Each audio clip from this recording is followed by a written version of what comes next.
You're listening to Beyond Wellness Radio, bringing you the cutting edge in health, biohacking, and sports performance. Stay up to date and listen anywhere and anytime on your computer, tablet, or smartphone by subscribing on iTunes. Catch your host, Dr. Justin Marchegiani, as he answers your burning health questions as well as interviews from world-renowned guest experts. For more Beyond Wellness Radio, go to beyondwellnessradio.com.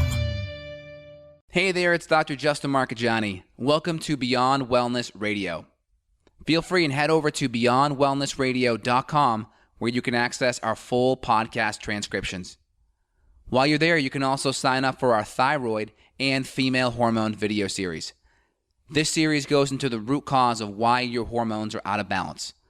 While you're there, you can also schedule a functional medicine consult with Dr. Justin, myself, where we'll dig deeper into the root cause of your health challenges. Feel free and think of sharing this podcast with at least one person. This podcast grows by people sharing it. Sharing is caring. If you can think of one person that can benefit from this information, please feel free and share it. If you're enjoying the podcast, make sure you subscribe on iTunes. You can also click below the video or podcast where you'll see the iTunes review button and leave us a review.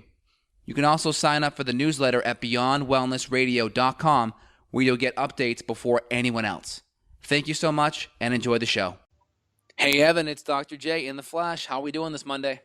Hey man, I'm doing great. How are you? I'm doing great. Can't complain. It's a little rainy Monday here in Austin. The grass is getting plenty of water, which is great. I got the fireplace on behind me, so it's got that wintry Christmas feel a little bit. Nice. Can't complain. Excellent. How about you? Doing well, man. Hey, we were trying to record this thing and then we had choppy audio, so I want to repeat what my little rant was because I thought it was important.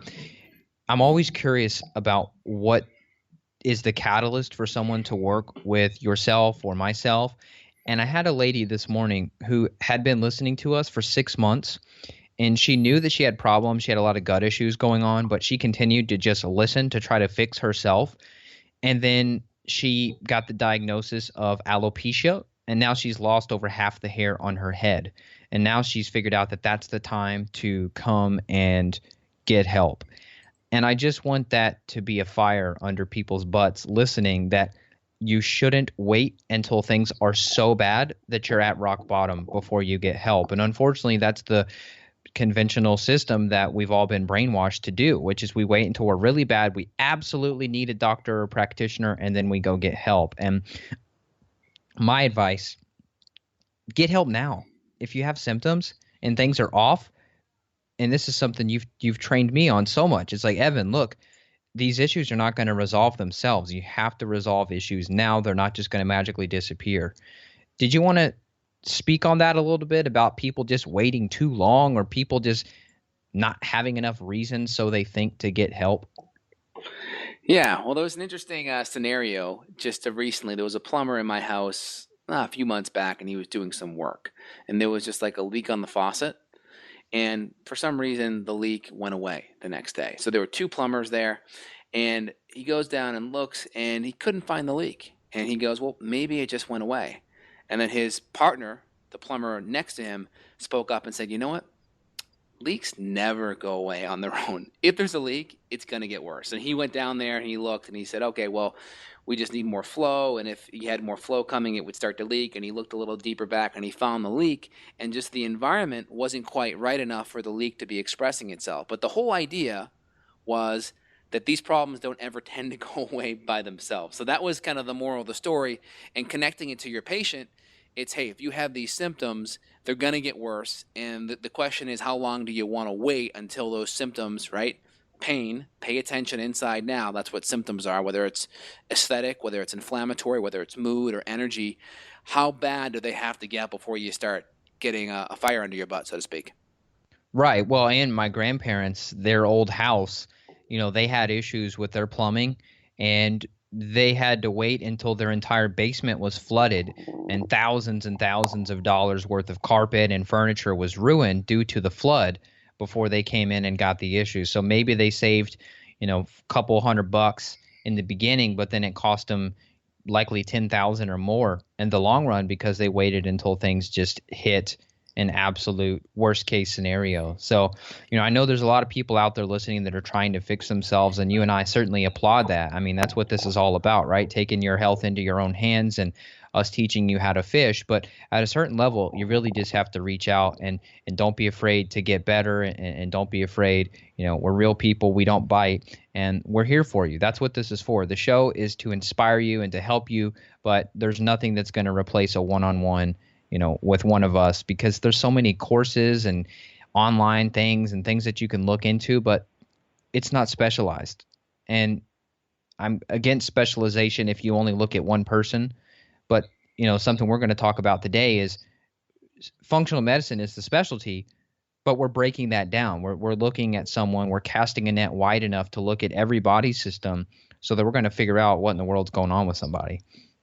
100%. And so the template for how we treat patients is pretty unique for us as functional medicine clinicians, right? There are a lot of nutritionists out there that will primarily just focus on the diet piece. There are a lot of medical doctors out there that I find that will a lot of times skip the diet, maybe focus on more of the hormones and ignore the gut. You have other people that will only work on infections, whether it's Lyme or a gut doctor. They're only focused on the infections. So the question is, how do we become the general or the ultimate general practitioner where we can pull the key issues from the infections, from the hormones, from the diet, from the lifestyle, from the digestive system, and combine them together and mesh it so we put it all together in a way that is holistic, that represents the underlying cause from each person, because that underlying cause percentage-wise may be different for each, meaning one person it may be 60% diet, 30% infections, and 10% hormones, and others it may be 30% diet, 50% hormones, 20% gut. So you got to look at it from the perspective of what piece may be the bigger player, and it may not be the same for each person. So we may not know, but if we hit them all in the order that we consider to be the order of priority, that's going to give us the highest chance of hitting all of those key issues and not missing them. Right. And during the free calls, you and I block out just a few hours each month for free calls, which we're always booked up for those. And it's a true honor to be able to offer that to people. Absolutely.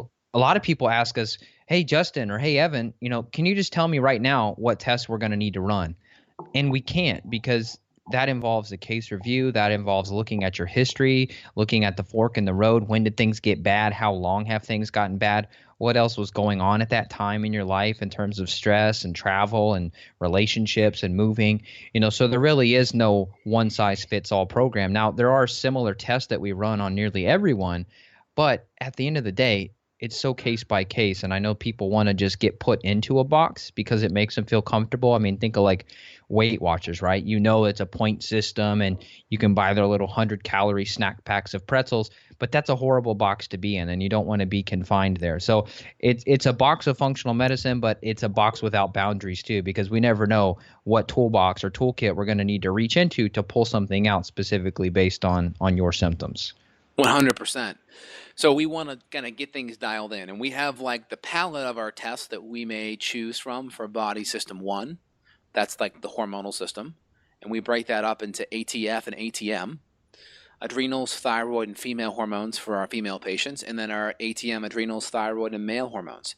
And depending on how deep we go is depending upon what kind of symptoms present themselves and how long the patient's been sick. Typically, the longer someone's been sick, it may be better to get more data so we can fine-tune the plan better, more specific to what's going on. If someone's been maybe not feeling good for just a little bit of time, maybe only a few years or maybe a few months, we may run less off the bat because we don't need as much data. Typically, the low-hanging fruit tend to work on people that aren't as chronic. So that's kind of a good rule of thumb. So our body system 1 test are going to typically include high-quality adrenal tests. Well, and that depends. I know we're going back and forth and testing, the new BioHealth saliva test that will be out soon. We've been using the Dutch for a bit of time. We've been using the old BioHealth 201. I have lots of patients that come in with other subpar salivary hormone testing that come in. We also look at the DHEA sulfate, which is an adrenal marker of sex hormone precursors from the adrenals, DHEA sulfate. And then we'll also add on female and male hormones to those tests, whether it's female hormones, progesterone, estrogen, estrogen metabolites, the different kinds of estrogens, estradiol, estrone, estriol, whether we're looking at the DHEA metabolites like androstenedione or etocolanolone. Those also get factored in, maybe even melatonin as well. So we'll look at all these different metabolites on the hormone side, and then depending on if they're showing with thyroid symptoms, we may even run a thyroid blood test, where we're looking at all of the thyroid markers, TSH, T4 free in total, T3 free in total, reverse T3, T3 uptake, and thyroid antibodies. So those are kind of all of the hormonal tests that we may run, and we even have some different. We may even time it up on day 20 of a female cycle if they're menstruating to get a window into where their hormones are tapping out. We may even look at a full month-long panel testing hormones every other day for a full month so we can get a window of ovulation and the ebb and flow of the hormones throughout the month just to make sure it's optimal for fertility. Yep. Well said.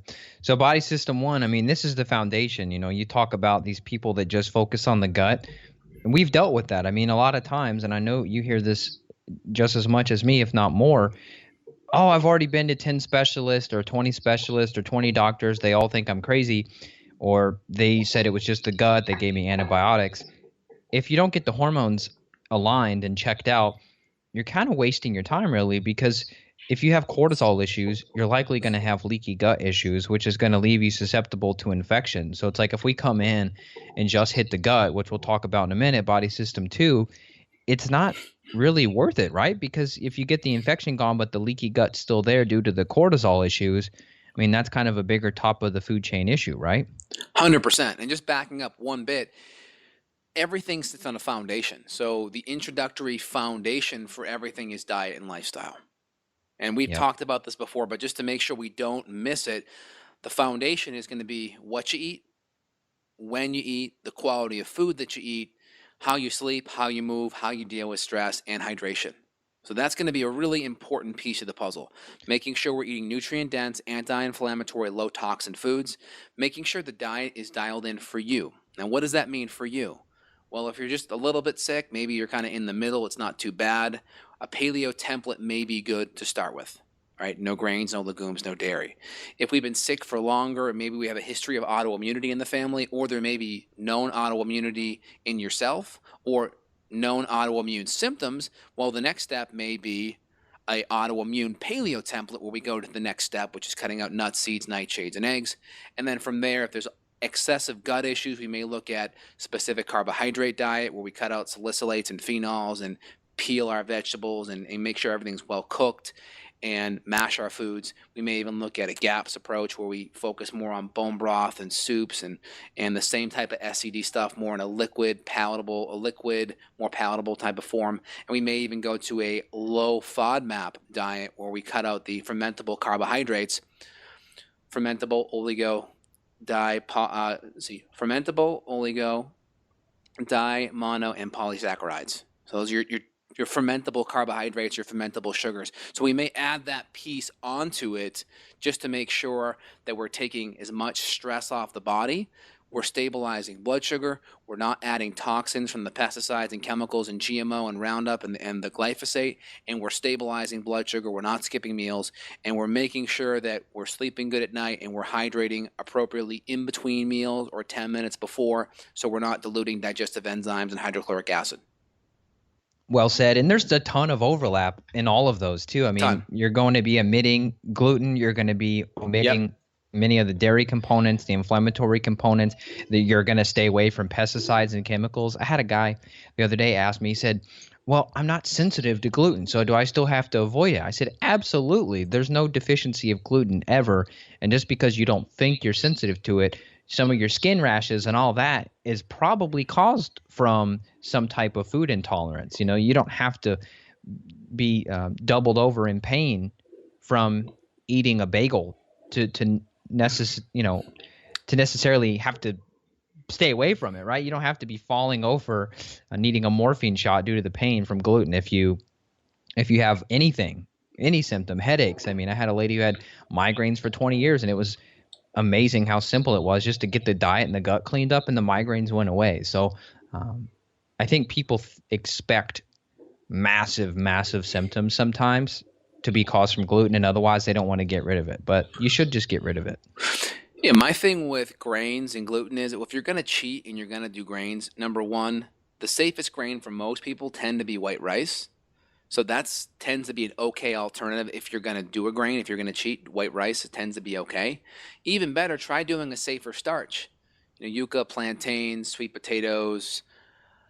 I said plantains, yucca, sweet potatoes, squash. Those type of safer starches tend to be a better alternative for most. Go ahead.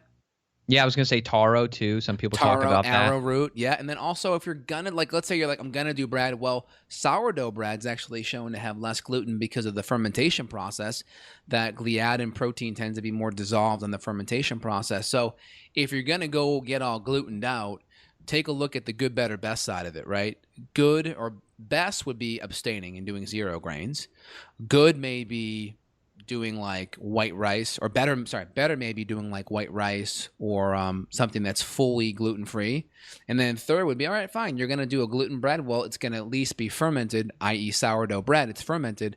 So the gluten and the compounds in there that may be more allergenic are decreased. But the other things that Evan and I still want to touch upon are the lectins, are the phytates and the oxalates, the mineral disruptors, the protein disruptors, and the high amount of pesticide and Roundup that are on some of these products. So you can at least reduce it by going organic and by going the sourdough method, so it's at least fermented and soaked, so the grains are going to be more palatable, not have the mineral and enzyme disruptors. But again, better, right? Good, better, best. Best is going to be at least keeping the grains out. Good or better part is going to be in between, going like a rice protein, and then good would be doing the fermented sourdough bread option like I just mentioned. Yeah, and put it this way, it helps me sometimes to understand kind of the ancestral or the planetary perspective on this. These plants and these grains, they don't want to get eaten and digested, right? I mean, they want to pass their seed on through an animal and then it come out fully digested or undigested, fully undigested, so that seed can go back into the ground and grow more grass or grain. I mean, that's the goal with birds and humans too. If it goes through and it's not getting digested, the goal is for that seed to be intact enough to grow more plants, and they don't want to get eaten. So that's enough reason there that makes sense and really helped me be like, oh man, wow, okay. And it's pretty simple, right? From evolution standpoints, our role, I mean, it sounds crude, is just to be able to pass on our seed to our offspring, right? That's pretty much it. Be able to survive enough so you can procreate and pass on your DNA to your offspring. That's pretty much it. Now, there's two ways of doing it. There's having claws and weapons and tools and teeth so you can prevent getting attacked on or preyed on, right? That's like the wolf or the fox or maybe us with our weapons as humans. And then there's I'm going to get eaten, right? Berries, grains, but there's going to be seeds and things that are going to keep the seed and the DNA intact. So eventually maybe it will go back and be able to grow again and pass on its offspring so it can live again, right? So there's two methods. It's either you're going to fight now or you're going to basically submit but live to fight another day by passing itself back into the soil again so it can grow. Yep. Should we move on to body system too? Yeah. And then last piece that is the foundation with the diet, I'd say, is also the emotions. So if there's a lot of emotional stress, like there's an active serious relationship issues, not just like, hey, you had a fight here or there, but you have active relationship problems. Maybe there's an active divorce issue. Maybe you're really problem with a child or a family member, or maybe a death of a loved one, or serious work stress, or stress at your church, or where you go to have a spiritual connection, or you excessively exercise a ton, right? Those kind of things need to be looked at because they can provide a lot of stress underlying. So we want to make sure there's not an active emotional issue because it affects the timeline in which we expect healing to occur. If you're actively going through a divorce or you're having serious work issues, we may say, hey, our goal is going to be just to dig our feet in and prevent us from sliding downhill. And we may not be able to gain a whole bunch of ground going uphill. Well said. Yeah. And I'll also mention the electromagnetic fields, which I've done yes. countless podcasts on. I had a lady the other day, she heard a podcast about EMF that was on the show, and she bought a meter online, and anything above 1 milligauss, a measure of magnetic fields, is bad, right? And this lady had 50 milligauss in her bedroom. And so she lives in San Francisco. She didn't believe it. She called the power company, as I told her to do, and they came out and they measured, and sure enough, it was about 25 or 30 milligauss. So her meter was pretty inaccurate, but it was accurate enough to detect a problem that warranted further investigation. And even the power company's like, whoa, this is insanely high. I mean, you'll see some people that say anything above 3 milligauss of magnetic fields, which comes from power lines, is bad. But either way, 20, 50, that's insane. And so she's moving immediately. And she said she hadn't slept well for months. And kind of like my story that you and I chatted about, when I had to move, I was measuring 7 milligauss in my office, and I feel like I didn't sleep. So, I mean, that's another cause of adrenal hormone issues that you and I are discussing and talking about with people, because it's an invisible smoke, right? If you had glasses that you could wear and see this stuff, everybody would freak out. But it's invisible. And like my friend Eric Wenheim says, it's like fighting a ghost. So you have to measure this stuff and mitigate it. And there's more. We won't go into more detail today, but just check out EMF in the search bar on the website, and you'll be able to find, more episodes. Absolutely. So we address the foundational pieces: diet, lifestyle, emotional stress, meal timing, nutrient Environmental. density, toxins from the chemicals. Toxins are essentially the electromagnetic toxins, right? That's kind of in that toxin realm. Yep. We hit that. We talked about the hormones, ATM, ATF. And the next step is gut function / gut infections. Now, typically when we start out with the diet piece, depending on what's happening symptomatically, if we see a lot of reflux, a lot of bloating, let's say we have a history of vertical ridging in the nails, or we see a lot of undigested food particulate, or the stool looks grayer, or the stool floats, or we have poor hair quality or very dry skin. These are all symptoms that we're not digesting our food optimally. So to support the diet piece, we may bring some of the digestive support up forward and bring it into intro phase. What I mean is we may bring in some of the hydrochloric acid, some of the enzymes, some of the bitters, some of the digestive support to help stimulate digestion, because we see that as supporting the intro phase. We're working on digesting foods and making sure that piece is dialed in. So that may have to be brought up forward because it supports the foundation. That's number one. Number two is we have to knock out the infections. So as we look at body system 2, we really break it down into 5 steps. So number 1 is remove the bad foods. Number 2 is replace the enzymes and acids, like I mentioned. So that's the digestive support to make the intro diet piece work better. Number 3 is repair. And repair means repairing the adrenals, because we have to make sure that piece is there, because we don't want to work on really healing the gut until we have the hormonal environment dialed in to help reduce inflammation and help heal the gut lining and help improve IgA levels, which is the localized immune system in the digestive tract. We also want to make sure healing nutrients are present for people that have extra gut inflammation or extra gut irritation. Things like L-glutamine and the healing nutrients, the licorice root, deglycerized licorice root, maybe slippery elm, maybe cat's claw, maybe some gentle amino acids like L-glutamine and Jerusalem artichoke, etc. These are healing nutrients that help that gut lining. Number 4 is the removing of the infections. And we're able to remove the infections most adequately because of the 3 phases before it. Because of the removing the foods, the replacing the enzymes and acids, the repairing the gut lining and the adrenals. Now we can come in and we can start working on removing the infections. And the infections are going to be specific to the stool test we recommend to pick up the infection. So if H. pylori comes back, or fungus comes back, or various multiple parasites come back, those all need to be specifically addressed with unique protocols for each. And then number 5 is going to be the reinoculation with probiotics, really reseeding all of the good seeds after the weeding's been done. And then number 6 is going to be the retesting to make sure 1, infections are cleared, and 2, there are no new infections, as last podcast talked about, making sure there are no resistant infections that were burrowed in deeper that are showing their ugly head. And the only exception would be adding probiotics in the repair phase, because sometimes probiotics can have an anti-inflammatory effect. And depending on how bad the gut is, we may add some probiotics in the repair phase as well as the reinoculation phase to help support gut healing and inflammation. Well said. And I want to speak just for a minute and see if you want to add anything to it about the topic of antibiotic use and infections. There's a lot of hate on the internet about herbal remedies for infections, whether it's an MD or a naturopath or someone, getting in an argument about saying, oh, herbs don't work. You have to use triple therapy or this antibiotic or this antifungal prescription.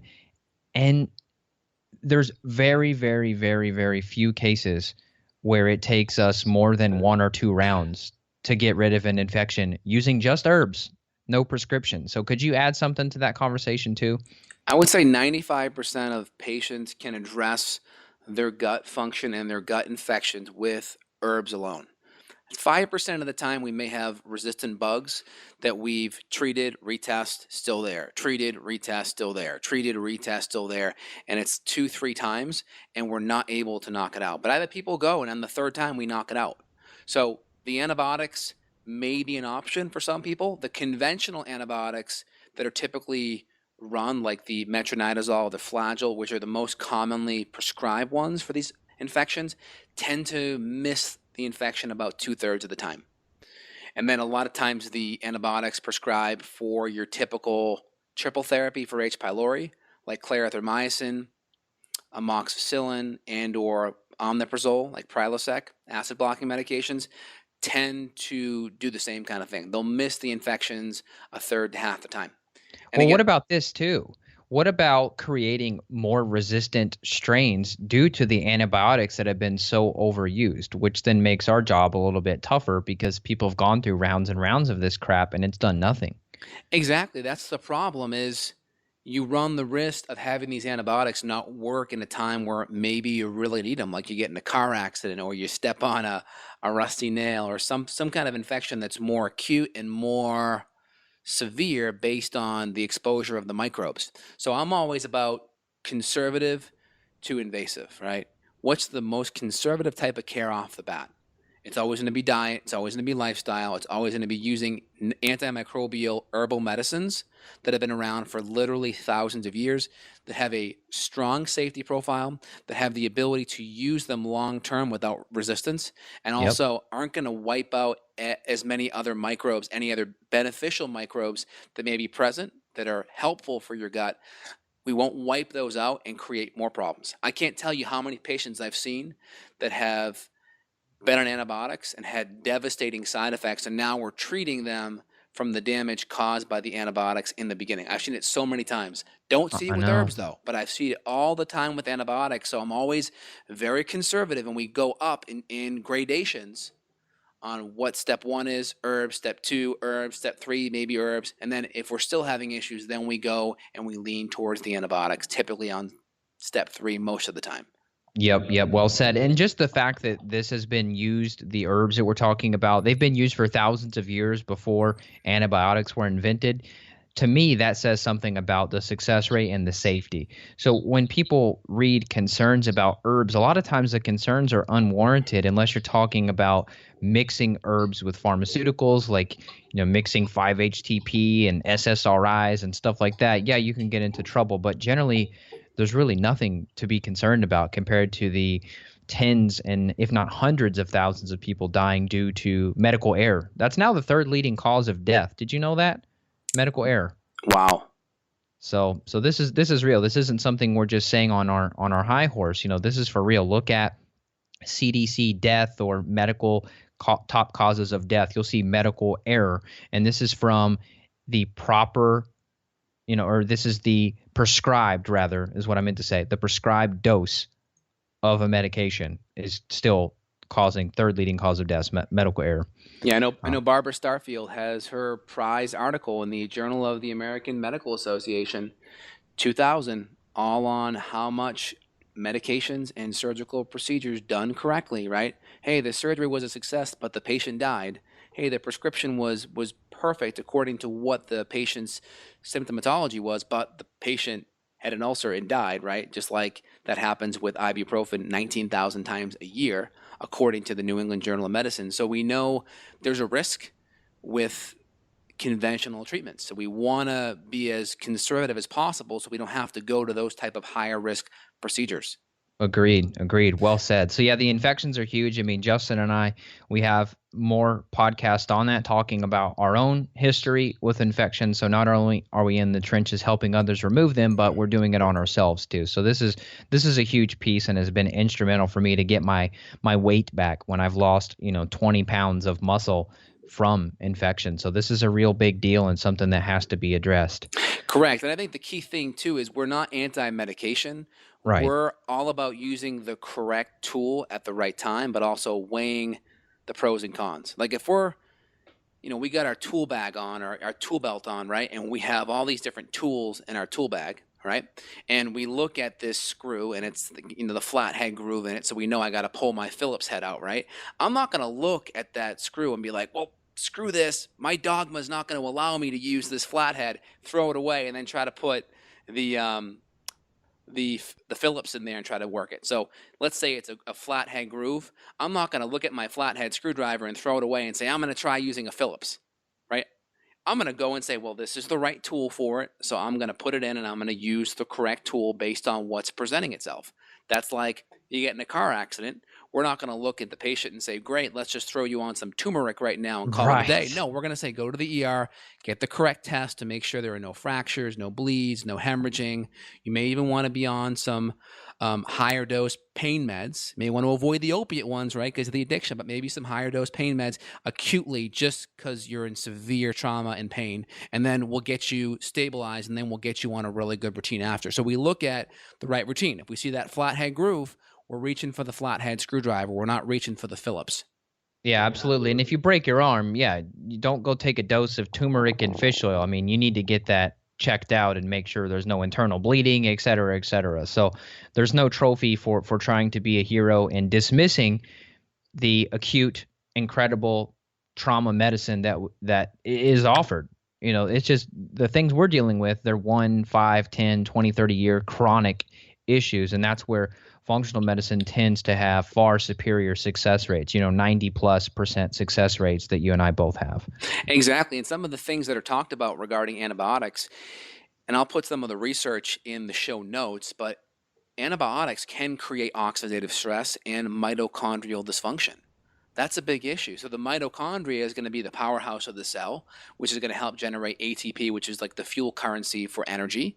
And it also creates oxidative stress, which is just a way of breaking down your body, right? Oxidation, you leave a rusty nail out in the rain, it gets all rusty, or you leave a nail out in the rain, it gets rusty because of that oxidation process. We have internal rusting. Doesn't quite show itself like that brownish rust, but it happens. It happens internally, and that creates a depletion of a lot of your antioxidant reserves. So your body has to use up more vitamin C, use up more vitamin E, use up more nutrients that would typically be used for other healthy functions. So oxidative stress and mitochondrial dysfunction are a side effect of some of these antibiotics used. So we really want to make sure if we're using them, excuse my frog in my throat, we want to make sure they are used appropriately for the right situation. Well said. Yeah. And I'll briefly mention, typically for body system 2, we're going to be looking at comprehensive stool testing. We've discussed that. So whether it's PCR based testing or otherwise, and then also the organic acids testing. So you hear us talking, maybe it sounds fancy, mitochondrial issues, amino acid metabolite problems, et cetera, but we can see, and I see it all the time, vitamin C levels very, very, very low across the board most time on organic acids, which is a urine test that you do at home, and then you send that back to the lab, and then we go over the results. And then stool testing, you're going to be able to find infections, you're going to go through the protocol, and then you're going to retest, and the infections are going to be gone. So that's it for body system 2. Let's go on to body system 3, Justin. So detox, methylation, making sure that people are able to actually do things at the end of the line. Once everything has happened, once a good digestion's happened, you've absorbed your minerals, your colon's helping to produce vitamins for energy, your probiotics are doing the things they should be doing.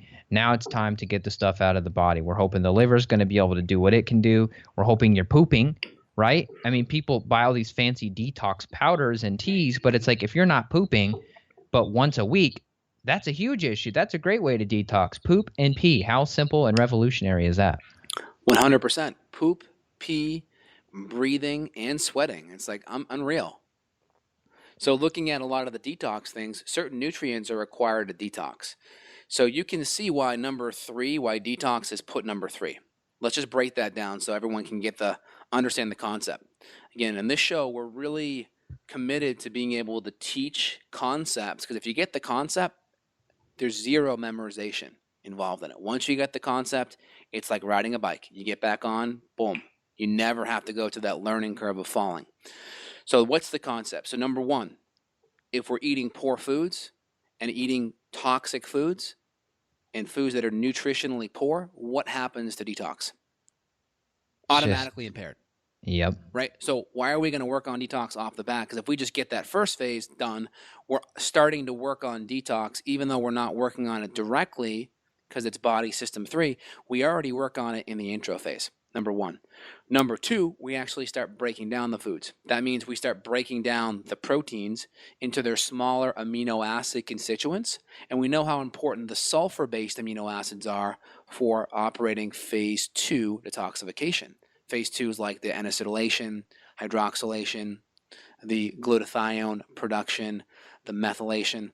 And we need methionine, and we need cysteine, and glutamine, and glycine, and taurine, and all these really important sulfur aminos. And if we can't break down our protein constituents into those smaller products, ripping off the pearl necklace and pulling off the individual pearls, that's what it's akin to. If we can't do that, we're not going to be able to run phase 2. And then frankly, we need lots of antioxidants and B vitamins to run phase 1. So if we have SIBO or dysbiosis, well, our probiotic production internally from our gut bacteria is automatically thwarted or downregulated, because we know good bacteria in our gut produces a lot of those nutrients for us, right? Good bacteria eats poop and poops nutrition, B vitamins, antioxidants, nutrients. Bad bacteria eats nutrition and poops poop. Bad bacteria makes you more toxic. So what is the more toxicity from the bad bacteria due to body system 3? It decreases its function. So you can see how we lead up to diet and lifestyle. We lead up to digesting food. We lead up to healthy gut bacteria, knocking out infection, addressing the flora, because all of that sets the stage for body system 3. So we can come in there and really support the nutrients that are missing, the pathways that aren't working properly, and we can potentially even knock out specific heavy metals if we see heavy metals are in there, with other types of chelators and compounds to pull the metals out. And some of the tests we do, well, I'll take a breath there, Evan. Any comments? Yeah, I mean, well said. I wanted to mention this comes at the end because we want to make sure that everything else has been addressed upstream. I mean, we're not going to go straight to detox if we know that you have infections and we know that you're still getting, let's say, artificial sweeteners in your diet, which can be placing a burden on the liver, right? So we want to see the liver and your detoxification abilities and methylation. This includes anybody with like MTHFR genetic defects. This includes you too. All that other stuff's got to be taken care of first, because we want to see what the actual baseline is, not the baseline when you are doing so much sugar and alcohol and bad fats and artificial sweeteners and all of that that's got the burden on the liver. So once we get all that stuff out of the way, then we take a look at body system 3. It's like, oh, okay, so this is the true baseline. And then, yeah, we can look for heavy metals from dental fillings, amalgams, bad food, bad water, too much tuna fish, other environmental exposures. And then we can start helping to get the detox system working better. Because if you're not pooping well and you have an overburdened liver, you're just going to be recirculating all these toxins. So then you're going to get the joint pain and the allergies and the asthma and the skin problems, the headaches, the brain fog, alcohol intolerance. I mean, we could go on, but you got to get all that other stuff taken care of first. So if you go straight to detox, or somebody tries to sell you on some detox protocol first, when you don't even know if you have leaky gut or not, I would be cautious, and maybe you have more to say about that, but I don't like the idea of pushing stuff out of people's body if they don't even have enough trash men to come gather all of the trash at the end of the road. Yeah, 100%. So we have everything lead up to it, and I think you emphasized the whole leaky gut part, right? Because the leaky gut as you mentioned, is really the consequence of all of the inflammation, the inability to break down food, the compromised immune system, and then the infections. All of that will lead to leaky gut. So leaky gut isn't necessarily a result, it's more of an effect of all of the inflammation and the damage. Yep. Right? The gluten, the bad foods, all of the inflammation. So that's kind of the end product that you get there is leaky gut. So looking at everything that you mentioned, how do we quantify it? Because you put some really good points out there. How do we actually know what's going on from the detoxification side? Well, we'll look at an organic acid test.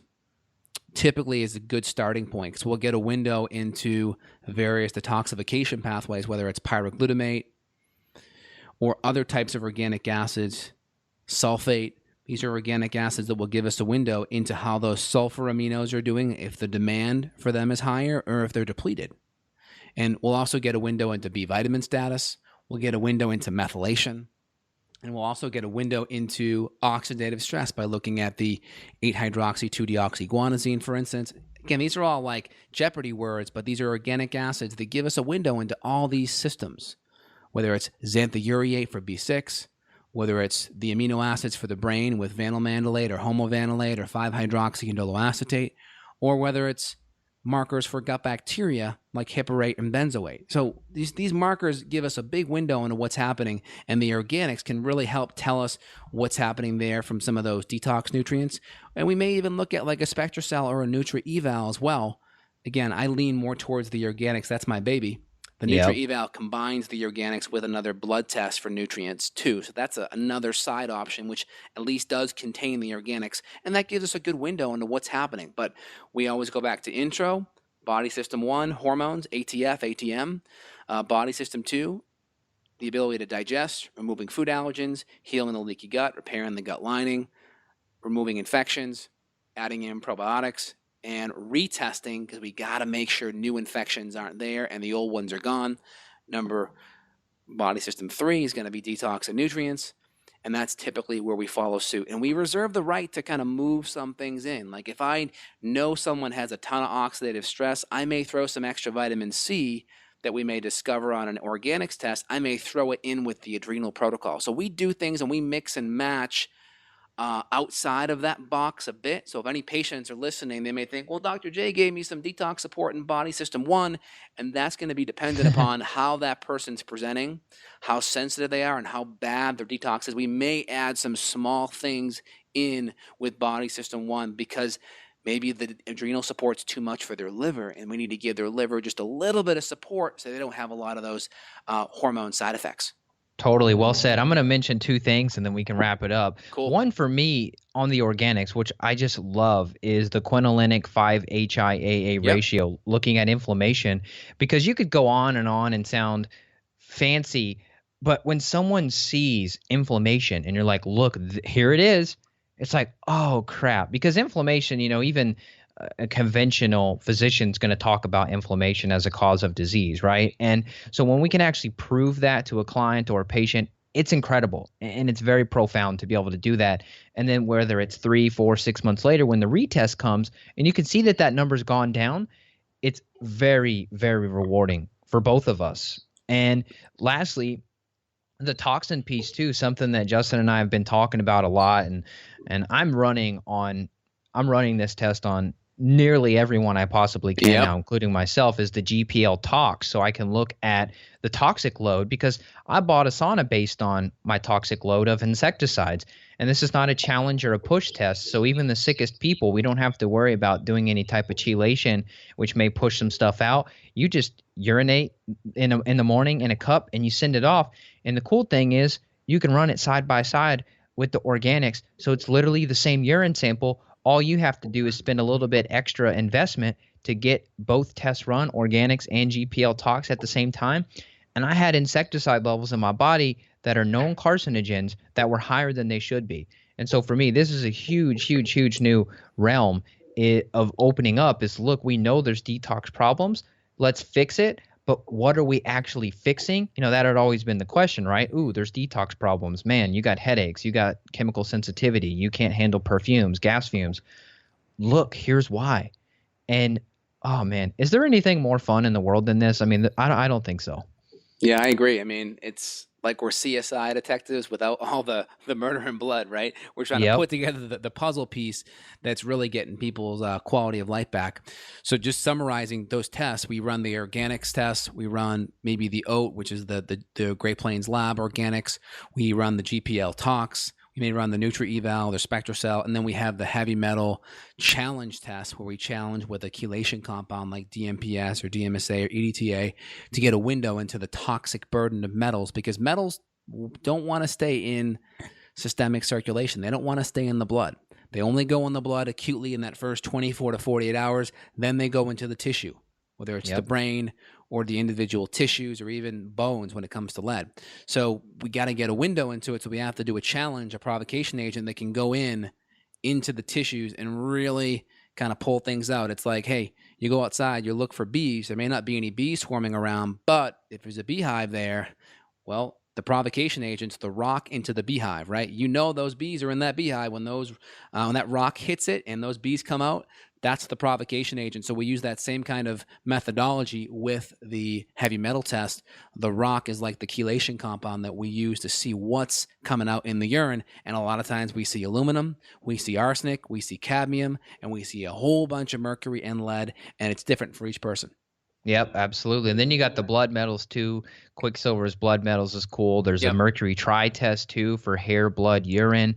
There's so many different things out there. A lot of them are good, a couple of them are bad, but we'll help you to make the distinction what is right for you. And this is case by case. Some people, they may not need to investigate metals. Other people, they'll come to us and they'll say, Evan or Justin, man, I got metal problems, and they just have a gut feeling. And in those cases, I say, okay, cool, let's get you checked out. It's not going to hurt. It can only help you to investigate. So if you have a gut feeling, and that gut feeling can be disrupted, obviously, if you have gut problems, right? Because the inflammation in the gut, you might be getting mixed signals. But if you have a gut feeling, ask us and let us help you to investigate. If it's something we didn't bring up yet, or maybe it's early in the game and we wanted to do it later, just bring it up, because you never know. You could be on to something that we just haven't got to yet, and that may save us, a month or two of time. Absolutely. And again, we'll have the show notes for everything, the full transcription.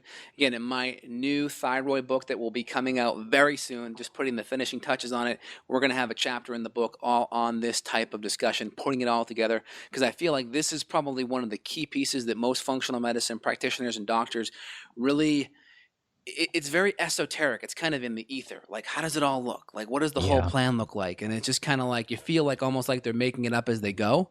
And I think it's really important, if you're you're gonna hike Mount Everest, so to speak, I want to see that map. I want to know how we're going to go up there. I want to know how we're going to navigate that crevasse and get across that ledge or that cliff. I want to kind of feel like it makes sense when we get direction. So I think that's a really important piece that we're adding, is that clarity and that, what's our future pacing vision? How are we getting to the top? Yep. Amen. Anything you want to add there, Evan? I don't think so. I think this was great and fun as always. Real honor. If people want to schedule, go to Justin Health, JUSTIN, justinhealth.com to schedule with Justin. If you want to schedule with myself, go to notjustpaleo.com. And like I said, we both block out just a few hours. So, if there's a spot available, you want to grab it for the 15-minute free call, see if we're a good fit, discuss your options together. Justin and I are happy to do that. And we look forward to helping you all out. Listening to this is one thing, getting in the trenches with us is another. And I mean, without functional medicine, I would likely still be dealing with depression and irritable bowel syndrome and skin issues and fatigue and insomnia and adrenal problems. I mean, every aspect, everything that could have gone wrong was wrong in my body systems, and just one by one plucking these things off the list. And there's never a finish line, right? I mean, it's always a continual journey. So you're just always pushing to the next step ahead. And this is your time. You don't have to suffer. Love it. I appreciate the hope and the inspiration, Evan. Yes, sir. Great chat. Look forward to chatting with you very soon. You too. Take care. Have an awesome day. You too. Bye. Bye. Got a question for Dr. J? Go to BeyondWellnessRadio.com and click the questions button. Then tune in to hear the answer. Also, if you like the show, click below to review us on iTunes. For more Beyond Wellness Radio, go to BeyondWellnessRadio.com.